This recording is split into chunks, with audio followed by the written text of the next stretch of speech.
میں جو چیزیں شروع کیا تھا اس کو یہاں سٹاپ کرتا ہوں. سارے لوگوں نے دعائیں کی, مجھے پتا ہے, اور سب سے زیادہ میں نے حضور تاج الشریعہ کو اور حضور امین ملت کو خواب میں بار بار دیکھا, اور حضرت ابھی مجھ سے کہا تھا کہ ہم سب پریشان تھے, بہت دعائیں کرتے تھے. میرے چھوٹنے کی دعائیں یا میرے آرام کی دعائیں یہ الگ مقام رکھتی ہیں, لیکن جس وقت اندر جا رہے تھے میرے برادر گرامی بھی موجود ہیں, میں ایک دعا اللہ کریم کی بارگاہ میں یہ کرتا تھا کہ اے رب ذوالجلال تیرا بندہ ہے, تیرے نبی کی بات کر کر اندر آیا, اتنی لاج رکھنا کہ میرے باہر جانے کے لیے کبھی کسی کتے کی مدد لینے کی نوبت نہ آئے. کیا بات ہے, واہ واہ واہ واہ. کسی ظالم کی مدد لینے کی نوبت نہ آئے. اور رب تبارک و تعالیٰ نے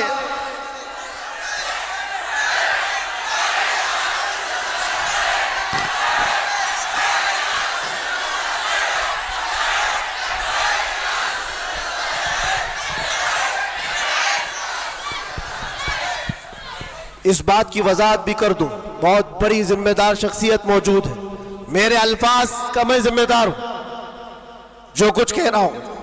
اور لوگوں کو پھر یہ لگتا ہے یہ اتنا سب ہو جانے کے بعد پھر بھی کتا کہتے ہیں, یہ کتا کتا ان کی زبان پہ کیوں آتا ہے؟